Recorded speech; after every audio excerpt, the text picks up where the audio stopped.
Hello दोस्तों, सुप्रभातम। आज हम जैसलमेर दुर्ग के बारे में पढ़ेंगे। जैसलमेर किले की जानकारी थोड़ी सी हम लेंगे। तो जैसलमेर किले की स्थापना 12 जुलाई 1155 में 12 जुलाई 1155 में महारावल जैसल ने की थी। इसमें चूने का पत्थर प्रयोग में नहीं लिया गया है दोस्तों। और जैसलमेर दुर्ग का प्रवेश द्वार कहलाता है अक्षय पोल। जो प्रवेश द्वार है उसका क्या नाम है? अक्षय पोल।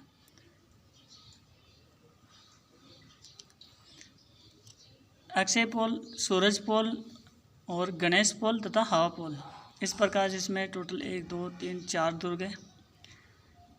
जैसलमेर का दुर्ग पीले पत्थरों से बना गया है, अतः सोनार किला कहलाता है। पीले पत्थर होने के कारण इसको सोनार का किला कहते हैं। जैसलमेर दुर्ग राजस्थान का चित्तौड़गढ़ के बाद में दूसरा बड़ा किला है। सबसे बड़ा किला चित्तौड़गढ़ का किला है और जैसलमेर का दूसरा किला है। जैन भद्र सूरी संग्रहालय जैसलमेर में ही है। जैन भद्र सूरी ग्रंथ भंडार एक है ना, वो कहाँ पे? जैसलमेर में है। और इसमें टोटल 99 बुर्ज है। 2.5 साकी के लिए प्रसिद्ध है। जैसलमेर दुर्ग में कौन कौन से मंदिर है? तो पहला मंदिर जो शिव पार्वती का मंदिर है वो रत्नेश्वर महादेव का मंदिर कहलाता है। और महारावल वैरी सिंह ने अपनी पत्नी रत्ना के नाम पर इसको बनवाया था। रत्नेश्वर महादेव का मंदिर है जैसलमेर ज़िले में, और ये शिव पार्वती का मंदिर है। और एक सूर्य मंदिर है जो 1441 में बना हुआ था। महारावल वैरी सिंह ने दूसरी रानी, 2 रानियाँ थी, सूर्य कंवर के नाम पे सूर्य मंदिर बनवाया था, और रत्ना के नाम पर रत्नेश्वर महादेव का मंदिर बनवाया था। आदिनाथ का मंदिर भाटी शासकों की कुलदेवी आदिनाथ का मंदिर है। इसको स्वांगीय देवी भी कहा जाता है। आदिनाथ का मंदिर ये भी जैसलमेर में ही है। एक कुशाल राजेश्वरी का मंदिर है। इसको ठाकुर कुशाल सिंह की रानी के द्वारा बनवाया गया था। कुशाल राजेश्वरी मंदिर भी कहाँ पे है? जैसलमेर में। कुशाल राजेश्वरी मंदिर भी जैसलमेर में ही है। जैसलमेर जिले की 2.5 शाखा कौन कौन से हैं? तो पहला शाखा है महारावल मूलराज के समय हुआ। जब अलाउद्दीन खिलजी ने आक्रमण किया तो पहला शाखा हुआ महारावल मूलराज के समय। अलाउद्दीन खिलजी ने उस पर आक्रमण किया था तो पहला शाखा हुआ। दूसरा शाखा हुआ महारावल दुर्दा के समय, जब फिरोज शाह तुगलक ने आक्रमण किया। 2 शाखे हो गए।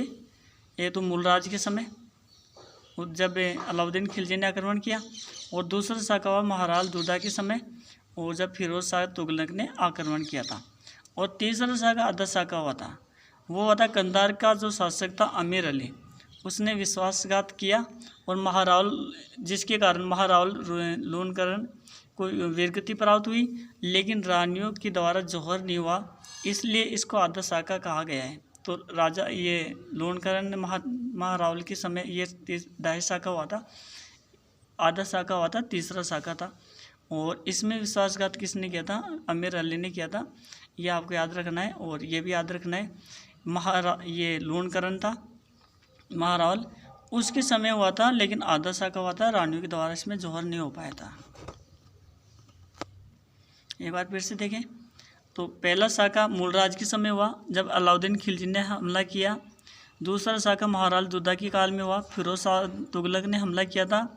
और तीसरा शाखा हुआ था अमीर अली की विश्वासघात के कारण महारावल लूणकरण की वीरगति प्राप्त हुई थी और रानियों का जौहर नहीं हुआ था, इसलिए जो तीसरा शाखा आधा शाखा कहलाता है। ये 3 शाखे 2.5 शाखे हुए थे जैसलमेर की दुर्ग में। दोस्तों इसके साथ ही हम बीकानेर का दुर्ग है उसके बारे में भी पढ़ेंगे। ये धानव दुर्ग है और पारिक भी है, चारों तरफ गहरी खाई है इसलिए, और 37 बुर्जों वाला दुर्ग है ये। और इसके उपनाम है जूनागढ़, बीकाजी की टेकरी, रातीघाटी का किला, उनका घर, ये बीकानेरी है, और जमीन का जेवर, ये इसके उपनाम कहलाते हैं। बीकानेर के किले की स्थापना 1588 ईस्वी में बीकाजी के द्वारा की गई थी। भव्य किला है और ये राय सिंह के द्वारा 1593 में इसको इसका पुनर्द्वार कराया गया था, पूरा बनवाया गया था। और बीकानेर किले का पूर्वी प्रवेश द्वार कर्णपोल कहलाता है और पश्चिमी प्रवेश द्वार चांदपोल कहलाता है। बीकानेर के दुर्ग के प्रमुख महल कौन कौन से हैं? एक तो अनूप महल, अनूप सिंह ने बनाया था 1669 से 98 के बीच में। और कर्ण महल, इसका निर्माण अनूप सिंह के पिता के नाम पर, कर्ण सिंह जिसका पिता नाम था उसके नाम पर इसी ने अनूप सिंह ने ही करवाया था। लालगढ़ महल भी बीकानेर में ही है और महाराजा गंगा सिंह के द्वारा बनवाया गया था। और फूल महल ये बीकानेर में है और मोती महल तथा चंद्र महल भी बीकानेर में है।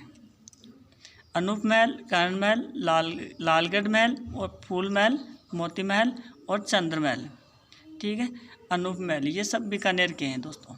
और देखिए यहाँ पर कर्ण महल था, ये अनूप सिंह के द्वारा बनाया गया और अनूप महल अनूप सिंह के द्वारा बनाया गया था।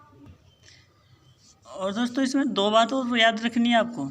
एक तो राजस्थान में सर्वाधिक महलों वाला दुर्ग कौन सा है? ये बीकानेर का दुर्ग है। और दूसरा जयमल तथा फत्ता की गजारूढ़, ये गज का मतलब हाथी होता है, हाथी के ऊपर सवार मूर्तियां बनी हुई है दोस्तों, और ये जूनागढ़ दुर्ग में। और जूनागढ़ दुर्ग किसको कहते हैं? बीकानेर दुर्ग को। बीकानेर दुर्ग को क्या कहते हैं? जूनागढ़ दुर्ग कहते हैं। और यहाँ पर जयमल और फत्ता की गजारूढ़ यानी हाथियों के ऊपर बैठ करके मूर्तियाँ बनाई हुई है, बैठ करके मूर्तियाँ बनी हुई है ना, हाथी पर बैठे हुए, ये दोनों हाथी पर बैठे हैं और इसकी मूर्तियां हैं जूनागढ़ महल में। और राजस्थान में सर्वाधिक महलों वाला दुर्ग है ये जूनागढ़ महल ही है। और ये कहाँ पर है? बीकानेर में है। दोस्तों नागौर का किला ये धानु दुर्ग है, यानी चारों तरफ टीले ही टीले, मिट्टी की टीले हैं। और इसका उपनाम है नागादुर्ग और अहिछत्रपुर। नागादुर्ग, अहिछत्रपुर, ये दो इसके उपनाम है, याद रखोगे। और चौहान राजा सोमेश्वर के सामंत केमास ने इसकी नागौर किले की नींव रखी थी, याद रखना आपको, केमास के द्वारा इसकी नींव रखी गई थी। एक अमर सिंह राठौर जोधपुर के महाराजा गज सिंह का सबसे बड़ा पुत्र था, जो यहाँ पर काफ़ी प्रसिद्ध हुआ था। मुगल बादशाह शाहजहां ने अमर सिंह को उपाधि दी थी। जहांगीर के दरबार में सलावत खान ने गंवार कहने पर उसने तलवार से उसकी गर्दन काट दी थी। बाद में दरबारियों से संघर्ष हुआ और वीरगति को प्राप्त हुआ। शाहजहां के दरबार में सलावत खान ने गंवार कहने पर इसकी गर्दन काट दी थी और जहाँ पर वहाँ पे संघर्ष हुआ और संघर्ष होने के कारण वहाँ पे वीरगति को प्राप्त हुआ। अब देखिए यहाँ पर कौन कौन से महल है आपको याद रखना है। एक तो बादल महल अमर सिंह का महल है दोस्तों, इसको आबा महल भी कहते हैं। आबा महल कहाँ पर है? ये नागौर दुर्ग में है, ठीक है। आबा महल ये अमर सिंह का महल है। मोती महल ये हाड़ी रानी का महल है, मोती महल हाड़ी रानी का महल। बादल महल अमर सिंह का महल, मोती महल हाड़ी रानी का महल। और शीश महल ये अकबर का महल है दोस्तों, अकबर ने बनवाया था यहाँ पर। और पटरानियों का महल भी अलवर में है, पटरानियों का जो महल है वो भी नागौर जिले में है। और दोस्तों साथ के साथ दौसा के दुर्ग के बारे में भी थोड़ा सा पढ़ लेते हैं। इसको क्यों छोड़े? एक तो देवगिरी पहाड़ी पर बना हुआ है। दौसा का दुर्ग कौन सी पहाड़ी पर है? देवगिरी पहाड़ी पर बना हुआ है। काफ़ी शानदार है दोस्त, देखने लायक है। और इसकी आकृति है ना सूप के समान है। दरवाजे, दो दरवाजे, एक तो हाथी पोल और मोरी पोल, दो दरवाजे हैं, याद रख लेना। और इसकी चोटी के ऊपर नीलकंठ महादेव का मंदिर है और वहाँ पर एक शिवलिंग बना है दोस्तों। बताया जाता है कि शिवलिंग को वहाँ पर चढ़ाने में उन्होंने बहुत ज़्यादा संघर्ष किया था। ये बक्सा था, बक्सा लेकर के बक्से के अंदर उसको डाल करके और गांव के सारे लोग मिल करके उस पहाड़ी के ऊपर चढ़ाए थे, ऐसा हमने सुना है। वहाँ पर काफ़ी शानदार दोस्तों, वहाँ पे देखने लायक हम देख कर आए थे। और ये जो मोरी पोल है ना, वहाँ पर बैजनाथ महादेव का मंदिर है दोस्तों। और इसके बाद में है बूंदी का किला। इसमें ज़्यादा नहीं है दोस्तों। इसमें एक तो इसकी सूप की आकृति के समान ये महल बना हुआ है। एक बात तो याद रखना पड़ेगा, राजस्थान में कौन सा महल दुर्ग सूप के समान है, तो ये दौसा का दुर्ग है।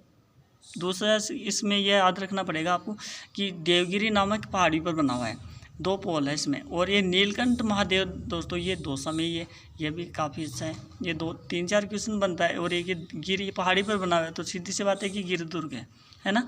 और बूंदी का किला, ये बूंदी का बूंदी का किला ये तारागढ़ कहलाता है और उमेर सिंह के शासनकाल में बना था। देखो रंग विलास है ना, ये उमेर सिंह के शासनकाल में बना था। ये बूंदी चित्रकला का संग्रहालय है। और यहाँ पर देखो कौन कौन से महल हैं। तो एक तो रंग विलास, रतन महल, बादल महल, रंग विलास, रतन महल, बादल महल, फूल महल, अनुरुद्ध का महल, छत्रविलास और दूध महल। ये टोटल मिलाकर के 7 हो गए दोस्तों। टोटल मिलाकर 7 महल बने हुए हैं बूंदी के किले में, है ना। रंग महल, रतन महल, बादल महल, फूल महल, अनिरुद्ध महल और छत्रविलास दूध महल। ये महल इसमें बूंदी के किले में है। ठीक है, थैंक यू दोस्तों।